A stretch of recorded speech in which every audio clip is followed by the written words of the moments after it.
Good evening, YouTube. You guys are not watching another segment of the TheCaliEffect. Today, we're going to be doing the Destiny Hero plant on Throwback Thursday. You guys have been complaining, oh my god, the TheCaliEffect, when you going to give us some Destiny Hero plants?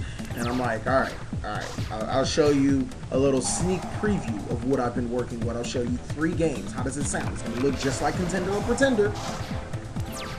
Be happy with this. I'm sorry.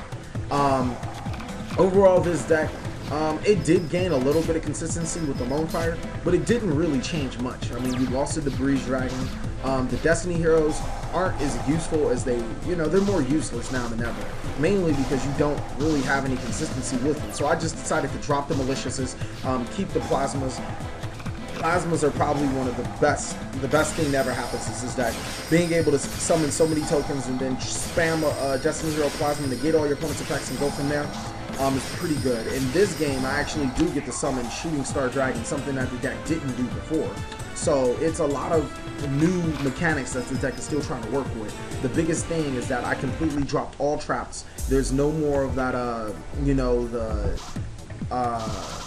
what's that damn card called? I'm thinking Mark of the Rose. There's no more Mark of the Rose, Miracle Fertilizer, none of that traps. I have Lone Fire now. I don't need to play any of those cards anymore. So basically, this deck is going to play like Chaos Plant, except it's going to have Destiny Heroes in it, and that Destiny Hero being Plasma. Why? Because Plasma is so strong. There's so many times where Plasma bails you out of so many plays, and I really thank Plasma for that, because he not only does he negate the opponent's effects, he gets to snatch a monster. This deck doesn't have a lot of destruction. And you get protection within the Titanium that you guys saw. So if you can drop the Plasma and have Titanium on field, it typically means a lot of damage or a lot of something is going on. This deck is extremely good at moving pieces to your field, to the graveyard, bringing out loads and loads of synchro summons when need be, and just going into the particular option that you need, something that synchros have always been missing. Now, this game in particular is, I don't know, it's probably a good starting point for this deck, because I do play against the deck. I play against Boojins. This time I didn't have Titanium. I play against Boojins, and Boojins are, they're going to be one of the top decks of the format. So, with that being said, this game should help you measure how good this deck could be to how good this deck really is. There is a couple of flaws within the deck because it is pretty dependent. Plasma does come through to snatch his Yamato, and it's not a thing you can do about it because he's barely setting up and, grabbing that hair. He does have some questionable back row, and that's why I didn't attack. I didn't know exactly what it was. I was expecting more aggro and mirror force and stuff like that.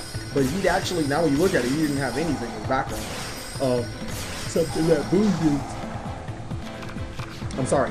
Boojin should have at least. You should have some type of back row. I do get into my Amadeus, which is extremely good, and this man just goes ham.